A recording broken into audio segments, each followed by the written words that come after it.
for humanitarian purposes, and they turned it into a program that could be a way to hurt our country. And so it has to stop. We have got to force these countries to take them back no matter what. And it should not be. It ought to be a temporary program if it's going to be, but this bill will force that to be reviewed and send people back that shouldn't be there. The bottom line, Clayton, is if you're coming as a radical Islamist from a country that you've torn up with war, don't plan on staying to celebrate 9/11 in the United States. You're going to be out of here quicker than you can get here. Congressman Louis Gohmert, always great to see you this morning. Good luck on this. Great to see you, Clayton. Thank you. Good luck on this bill. We appreciate it. Thank you.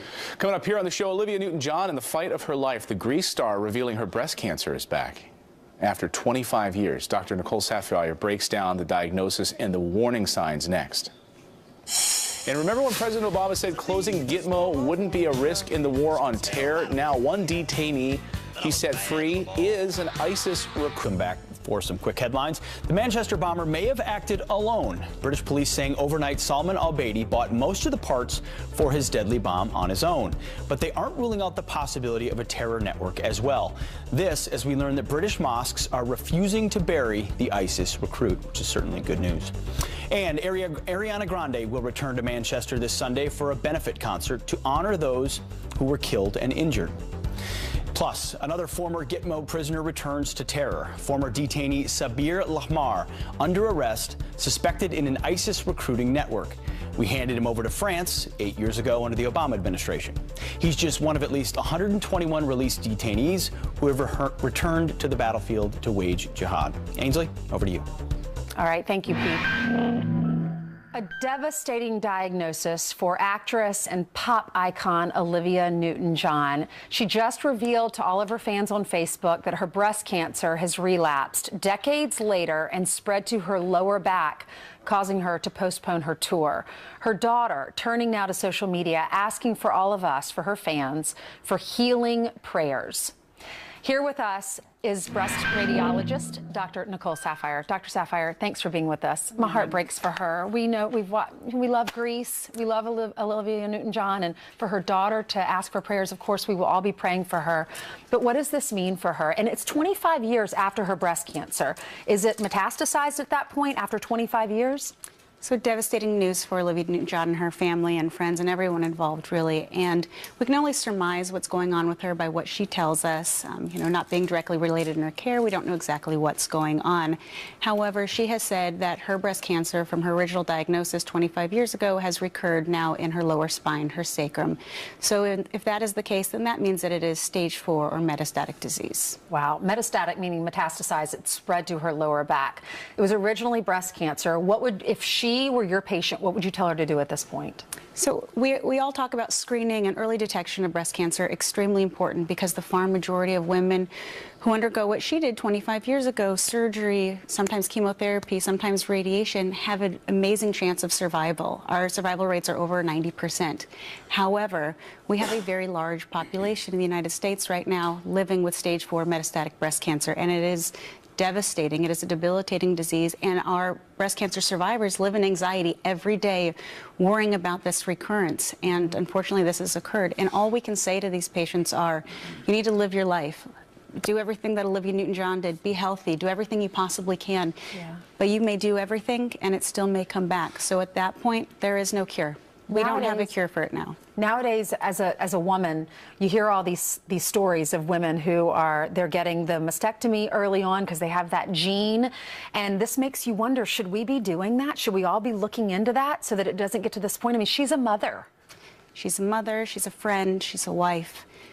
So, everything shows us, though, having mastectomies, unless you have genetic predisposition, there are people who are extremely high risk that we actually do recommend prophylactic mastectomies. However, having a lumpectomy like she had versus a mastectomy, there's no increased or decreased chance of survival there. Mm-hmm. Everything is the exact same, so it's more of a mental, to make yourself feel better, to think that it's not going to happen, but you can still have a mastectomy and it still may even recur in your chest, or it even can metastasize like it did in her case. Do we know what causes this? What causes breast cancer? there are a million things, a multitude of reasons. A lot of it has to do with just being a woman and getting older. A lot of it has to do with lifestyle changes, with our genes. You know, she did everything right. She did everything that she could, and here she is, and she's in the fight against her life, and she joins about 150,000 other women in the United States right now. And while we're talking about health care, and you have all this disgusting rhetoric back and forth on the legislative floor and the media, you know, metastatic cancer is costing about $160 billion in healthcare dollars right now. So anyone not helping to move forward with this healthcare, what we're trying to do is just an obstruction. And while these people are in the fight against their lives. That's right. Gosh, thank you for that reminder. Dr. Saphier, great to have you here. Thank you. Next on the rundown, a terrifying warning for travelers. Did you fly on a plane that the FAA says was not in airworthy condition? And a message from our military to North Korea.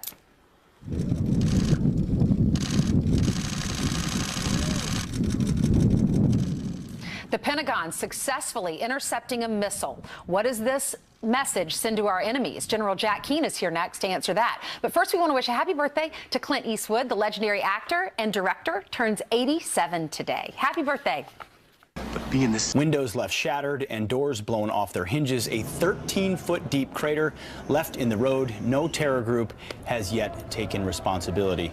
Well, no better guest to get insight on this morning than retired four-star general and former vice chief of staff of the U.S. Army, chairman of the Institute for the Study of War, and a Fox News military analyst, General Jack Keane. General, thank you very much for being here this morning. You've spent a lot of time in Afghanistan, as have I. This is not the outskirts. This is the inner circle of Kabul, the so-called Ring of Steel, where security is at its highest. Yet a bomb like this goes off. What does it tell us about the state of the war in Afghanistan right now? Well, first of all, it is a devastating attack in the diplomatic zone at a time when the enemy, the Taliban and ISIS, knows full well that the United States and NATO is considering increasing our forces in Afghanistan. And clearly what they want to do is demonstrate to the people in the diplomatic zone that the government of Afghanistan and security forces can't protect them. Where we are in Afghanistan, it's outrageous. 16 years we've been there, and this war is not winnable. The Taliban actually have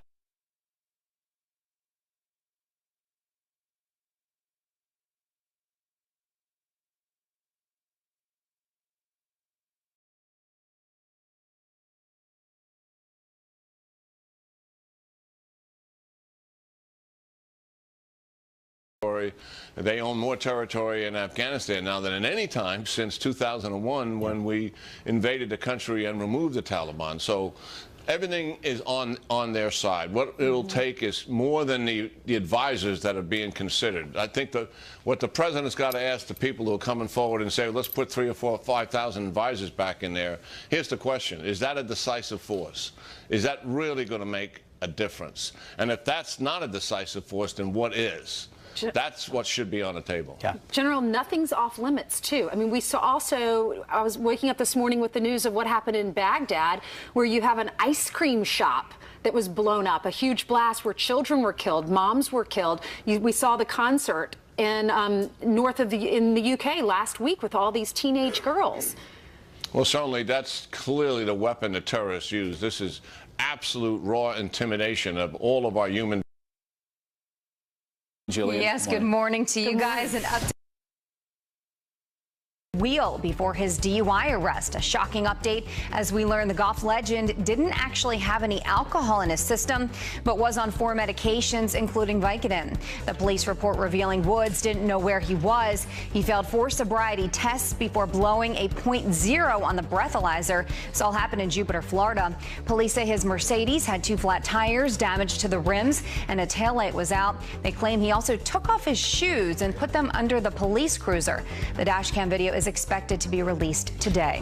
Overnight, a JetBlue plane packed with people forced to land when a laptop's lithium battery bursts into flames. The pilot touching down in Michigan after smoke started pouring out of a carry-on bag. No one on the flight from New York to San Francisco was hurt. The scare comes months after airlines banned the Samsung Galaxy Note 7 as a fire hazard. The phones also have lithium batteries. United Airlines could face a major fine for using an unsafe plane. The FAA wants them to cough up $435,000 for operating an aircraft that was, quote, not in airworthy condition. 3 years ago. Mechanics replaced a part on the Boeing 787, but apparently they didn't complete a required inspection after that repair, flying the aircraft on 23 domestic and international flights. United claims they took action after identifying the problem and are now working with the FAA. Well, the Democrats have a new answer to stopping President Trump. House parties. Yeah. The DNC is launching the Resistance Summer, where they'll travel across the country and throw parties, raising cash and support. The first one is Saturday and will feature DNC Deputy Chairman Keith Ellison and some surprise guests, we're told. Vice President Mike Pence is also hitting the road this summer, helping GOP members in swing states get elected. So look at your headlines. I don't think I've said like house party in a long time. Bring the onion dip. Should I play Sam Hunt right now? There you go. Have a house party? Let's do it. I love that song. Justine likes that song. She is outside. Is she outside in the pouring down rain? Depressing.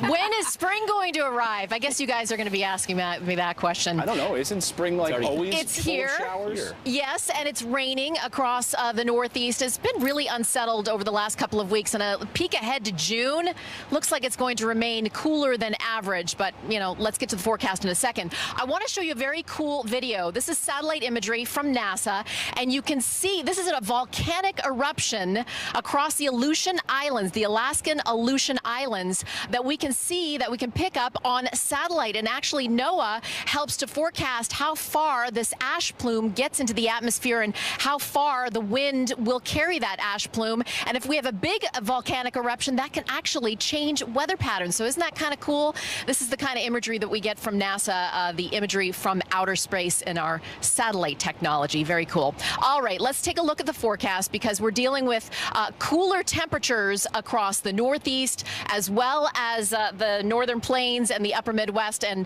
the potential for showers and thunderstorms in the forecast, unfortunately, for the next 12 to 48 hours at least. So we'll continue to monitor that. I'm hoping that the skies will clear for our boat demonstration later on in the next couple of hours. We have some beautiful looking yachts and boats here on the plaza. And pontoons, which are big in the Midwest. I love it. The party boat, right? That's the party. Yeah, that is The party is here. Fast, can't ski behind it, but you can party on it. But hold 30 people. Look at that, the boats in New York City. I love it. Janice, well done. Thanks, Janice. Thank you. All right, a big boss with the VA fired by President Trump on day one, but now he's back on the job. How does that happen? A VA employee who blew the whistle on corruption. He's here to react to that next. And President Trump wants tax reform passed, and passed now. Will the Republicans in Congress get him there? Set for the end of the Senate filibuster in order to accomplish his agenda. Tweeting this out, the U.S. Senate should switch to 51 votes immediately and get health care and tax cuts approved fast and easy. Dems would do it, no doubt. So will it happen? Well, let's ask Utah Senator Mike Lee. He sits on the Judiciary Committee, and he's also the author of the new book, Written Out of History, The Forgotten Founders Who Fought Big Government. Senator, thanks for being here this morning. Thank you. Appreciate it. So the big question on the minds of a lot of people is, can the Senate do what the House did and get some big legislation passed into the desk of the president? So on tax reform and on the repeal of Obamacare, where are we and where are we going? On tax reform and on the repeal of Obamacare, we can accomplish both of these things with our existing rules with 51 votes. We use a procedure called budget reconciliation. On both of those, we can get past the 60-vote cloture standard on the filibuster. And so in this instance, there's no need for us to change the Senate rules. The rules already allow for us to do what we need to do with 51. The Wall Street Journal yesterday had a pretty damning piece on the front cover saying tax reform looks like it's on life support. And to try to come together, one of the biggest sticking points is a border adjustment tax. The House seems to want it. The Senate doesn't want it. How do you reconcile those two things? Well, look, the White House doesn't want it. A number of us in the Senate have real concerns with the border adjustment tax. I think that part of it is dead. I don't think that part of it can move forward. I do think tax reform as a whole can make it. Despite the doomsday predictions by people at the Wall Street Journal and elsewhere, I think this can still happen. Doesn't mean it's going to be easy, but I think we can make it happen. We have one of the highest tax rates when you look at corporate tax in the industrialized world. We're right now at 35%. President Trump wants to lower that to 15%, which is what China is. Is that doable? I think it's doable. I just think we have to do it. Having something be doable and doing it are two different things. And I do think it's important to get there.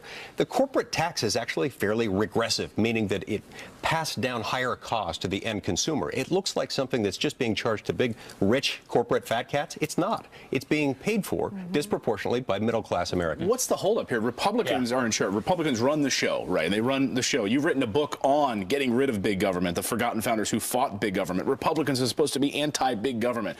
What's the holdup here? Take us through some of the history here and why this is such a sticking point. The holdup, and the reason why I wrote this book, written out of history, is to emphasize the fact that our modern institutions have taught us to embrace government, to accept big government as just a fact of life.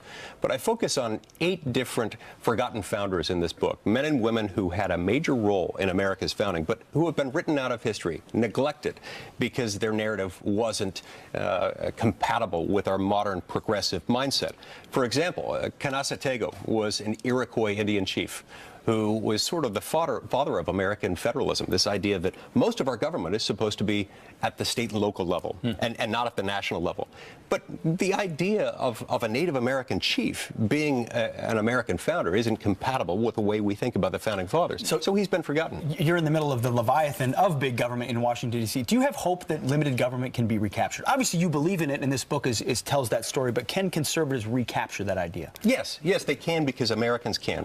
Look, I believe in something Winston Churchill used to say, which is the American people can always be counted on to do the right thing after they've exhausted every other alternative. Right. We've given this big government thing, this Washington, D.C. as the center of the universe thing, a very long, hard college try. It hasn't worked. It's hurt America's middle class. And we need to get back to the foundational principles upon which this country was built. That's why I wrote this book. That's why I want everyone to read it. Even if they don't buy it, just borrow it from a neighbor. Go to a library. But you want them to buy it, too. Oh, sure. If they want to have a copy, I want them to buy it. But most importantly, I want them to read it, because the American people need to know the stories behind our founding. Yeah, they were forgotten. No longer, though. No longer. And a good history. Good history book for the summer. That's right. We don't graduation gift. Right. And we don't do storytelling well. And the left does storytelling with human interest. The human interest stories right here. This puts it all in the form of a story. It's easy to read. It's a quick read. It's engaging. And your Do you have a website where they can buy it? Senator. Yes, you can buy it at Amazon.com.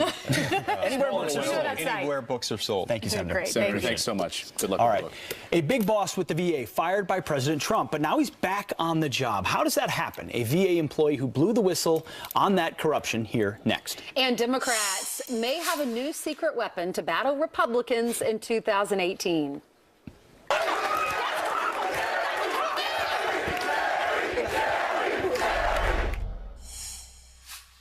Kept that promise by firing some of the most corrupt employees the day he took office, including Puerto Rico VA Hospital Director Dwayne Hamlin, who tried to fire a whistleblower and was found with unprescribed painkillers. He was basically stealing opioids for himself. But after filing a civil service protections appeal, Hamlin is back to being employed by the VA. Joining me now with his reaction to this is VA whistleblower Scott Davis. So, Scott, you look at a guy like this. President Trump and on day one said, you are fired, you're out of the VA for obvious grievances you've committed. But now he's been reinstated due to a process called the Merit Systems Protection Board, basically civil service appeal. What does it say about the culture that still remains at the VA? I think it says, and thank you for having me, Pete, I think it says that the president is trying to move VA in the right direction, but unfortunately he doesn't have a lot of support from the leadership who should have handled the firing process better so that the president's wishes would have been properly executed. Remember that President Trump inherited this mess from President Obama and Secretary Shulkin, who was over the hospitals at VA and who should have fired this guy a year ago. So, Scott, I gotta push you on that a little bit, because is this one instance where it wasn't handled properly, or is the system rigged to defend corrupt officials? Because Sharon Hellman, the director of the Phoenix VA, was fired, but still could be brought back on through the same process because she appealed her firing. So what needs to happen? What can Secretary Shulkin do to make sure that someone like Sharon Hellman isn't brought back through the same process? I think what the secretary needs to do is he needs to work with the Department of Justice so that these people can be prosecuted.